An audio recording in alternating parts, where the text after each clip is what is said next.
Hey guys, it's Mark from parkflyers.com. Today we're looking at a Slash two-wheel drive VXL. This is set up for sanctioned racing and it's fully upgraded for a customer. This is a custom build for a great customer, Mark G, over in California. This is based on a Slash VXL two-wheel drive. This particular car is slightly more expensive than a regular Slash two-wheel drive VXL because it has a Magnum 272 transmission in the rear. Everybody knows that this transmission is a lot more durable than the standard transmission. The differentials are beefier. The ball bearings used inside are beefier. It's got a metal motor plate, aluminum motor plate, so it has really good heat soak. So it's like a heat sink. Really nice setup here. We're going to go over the setup with you, just maybe to give everybody some ideas how they can set their Slash two-wheel drive up, just to drive a little bit better. So this is built to the specs of this particular racetrack, and they're pretty liberal. They allow a lot of upgrades. The tracks that are in New Jersey, they don't really allow these upgrades. They want you to really keep it stock, and you can make small modifications, but not many. This car is fully upgraded, which means it would make a good car for a consumer. So let's just go over some of the upgrades right away. So first thing we changed was the chassis. The LCG chassis is a massive improvement for handling over the standard high CG chassis. It sits a lot lower, and it is definitely a welcome addition. You could immediately notice the difference in the handling in the car. It's going to corner flatter, and it's going to drive less like a short course, more like a car. Actually, maybe even like a rally car. So really nice upgrade. It's about 40-50 bucks from Traxxas. They do sell these. We have them in stock. You could check our website. Really nice upgrade, and it comes with all the parts to make the transfer. Very easy to do. The next upgrade I want to talk about are the wheels and tires. So the tires on this car, we went with Kumho S1s. Now S1s, the rubber on these, a lot of people don't know, but Traxxas makes tires that are a lot stickier than the stock ones. If you just run your hands over the rubber, you could immediately feel the grip on it. Makes a big difference on dirt oval. You can't imagine how these tires handle on dirt. It's incredible. You see this thing going full throttle around the dirt oval track, and they hook. Between the tread and the compound, they really are amazing. We in New Jersey allowed these tires about 2 years ago. It used to be that we didn't allow using them, and now they do. S1s are permitted, so, and they do make a huge difference. Immediately when we did change to this tire, lap times went down consistently. So this tire is a great improvement for your car, whether you're sanctioned racing or just a hobbyist and you want to upgrade your car. Kumho S1s, massive upgrade. Next upgrade we're going to talk about are the shocks. Now we went with Power Stroke shocks. They have the dual spring rates on them. The machine work on these shocks are second to none. When you move up the collar up and down on the shock body, the threads are so they're so precise, and the machine work is so good that it kind of feels like glass when you're moving them. Really, really smooth, really nice. Springs are second to none. Titanium nitride shock shafts, really, really nice volume, and they perform better than any standard shock, in my opinion. So these shocks are super smooth, very consistent. Every time you push down on the car, it always returns to the same spot, and it, in part to the really good shock design, really good use of springs, and no other company does this. So Proline makes something unique. They make Power Strokes for every car, almost every car out there, and every time I've used them in a car, they've always been an improvement. The only car I mentioned in my videos that never received a Power Stroke was the Creighton 6S line, because those stock shocks are so good. They didn't really need an upgrade, and they wouldn't benefit from it. But all other manufacturers, this is an improvement, a noticeable one too. Very nice. The other thing I want to talk about, a lot of people buy cheap fans. They buy the ones from China on Amazon, and honestly, I don't like them. McLaren makes one of the best fans. This is a 30 millimeter. What makes this different is it's shielded on the bottom, so when you put it close to any motor or armature, it's shielded from the magnetic pull, and it doesn't decrease the RPM like most fans do. I think if we have this on our site, it's like 20 bucks, 22 bucks. Really nice fan, and in my opinion, the best around there. This is an Exotech ring that holds it on this. It's about $18.99 for this. Really good, expensive for a ring, but it's, like I said, it's light. It gets out of the way, and you can actually fit it in there. There's limited space on the Magnum transmission, so the Exotech ring really works the best. Again, that's on our website as well. Customer, according to track rules, you can go with wider rear arms and wider front arms.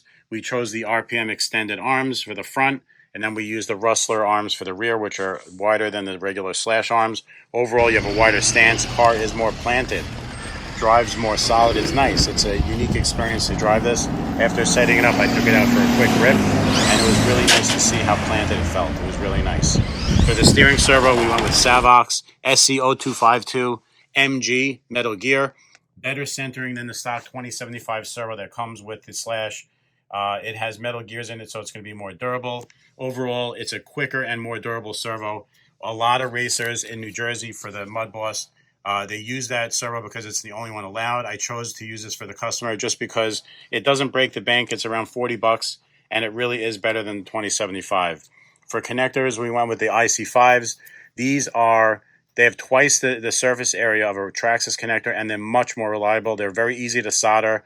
The ends clip in here over the wires, so you don't have to put any shrink wrap. It ends up being the best connector for ease of installation, reliability, and I would say resistance. All those make it the best connector and the best choice. For battery, we went with the ProTech. It's an LIHV 5000 milliamp. Now, if you don't know about LIHV, they are slightly more higher voltage than a regular 2-cell. It is noticeable. When I was racing street stock at Jackson RC, when I had an LIHV in my car, which I was allowed to use, I couldn't believe it. I was pulling ahead of everybody else, and it was a noticeable improvement over a regular LiPo. This track allows LIHV. You do want to make sure that when you charge this battery on the charger, you're in LIHV mode. A lot of people forget you can damage the battery if you charge it in LiPo mode, and it's just going to ruin everything. So just make sure if you do get this battery to charge it in the correct mode. Also, you have to realize that these batteries are very, very sensitive to over discharging. You don't want to leave this connected to your car, even with the on button in the off position. If you leave this connected, it'll trickle discharge, and the battery will be permanently damaged. So you don't want to do that. Even if you could recover a LiPo, by the way, I want to tell you something. Not a lot of people know this. Even if you recover a LiPo by jumping it, sometimes you damage the battery where there's high resistance, and they never perform the same. So once your resistance goes above 8 or 9, your battery is garbage. A really good battery, the resistance would be 2 to 3 milliohms, maybe even 4, sometimes 5, but not past 8. On the front and rear, they also allow to use the aluminum rear hubs. Those are allowed. These are Traxxas brand. The machine work on them are fantastic. Makes the car a lot more durable instead of using the plastic ones. This is definitely a failure point, on these slash cars. So the rear hubs in aluminum are a perfect addition to the car. On the front, we have the Traxxas caster blocks and the steering blocks, and both in aluminum and blue. And like again, this is like the number one part. The number one and number two part that break on this car are the caster blocks and the steering links. So that is a good idea to change those out right away. Now, when you're putting RPM arms on a car, just make a note that there is a lot of binding sometimes because the tolerance is really too tight. So you want to drill them out with a 1/8 drill bit, and then you want to make sure they have no binding. You want to let them hang from the screw, and they should be swinging from the screw when it goes on the hinge pin screw. Just, make a note of that. Otherwise, your car is not going to handle good, and your suspension is going to be off. You want to definitely make sure to set your camber front and rear. I usually do about anywhere from -1 to -1.5 camber front and rear. The car will definitely corner a little better. For dirt oval, there are different settings that you want to adhere to. I'm not going to go over them here just because every track is different, and the surface is always going to vary. Surface and moisture and temperature, all that's going to vary depending on where you run. Now, I mentioned before that the car has a Magnum transmission. This transmission is noticeably more durable than the stock transmission from Traxxas. One of the number one parts that break is the input gear. On this transmission, they have a new input gear that instead of using a pin to hold this gear on, it's actually keyed into the metal, so there's no chance of the pin breaking. On the old transmission, this is the number one broken part. And the good news is that this part can be used in the old transmission as an upgrade part. So for $10, I highly recommend upgrading your transmission, whether it's new or old, especially the old one. You can upgrade that. This part does not break Also, the differential gears on the internals are bigger. They rest on bigger bearings. Like I said before, you have the aluminum plate here, so the motor mounts to that and acts like a heatsink. The plastic on this motor case is much better. The wheelie bar mounts are also much better designed than the last one, and it doesn't get canted or distorted like the old design. I think they should replace the old motor case and get rid of it. I think it's really outdated, and this is that much better, and I really love it. You can't see on the inside, but we actually put aluminum slipper pads. They're more consistent than the fiber ones, and I definitely recommend them as an upgrade. Hot Racing makes carbon fiber slipper pads. I like the aluminum ones better. They're more durable, and for me, they're more consistent. I like them better. Overall, this is a great design. If anybody wants any custom work done, a custom slash or a custom mud boss, just call the 1-800 number or contact us through the website. We'd love to put it together for you. This car we love, and by the way, the Fox body is one of the most popular bodies for looks. Everybody requests this, and it really is beautiful. And it comes with the Slash VXL with the Magnum Edition. $350 for this car. Well worth the money. If you ever need it, you want to buy one, we have them in stock. Call 1-800-470-8932, ask for Mark, or just check it out on the website. Anyway, this is Mark from parkflyers.com signing off. Hope you have a great day and have a good racing season.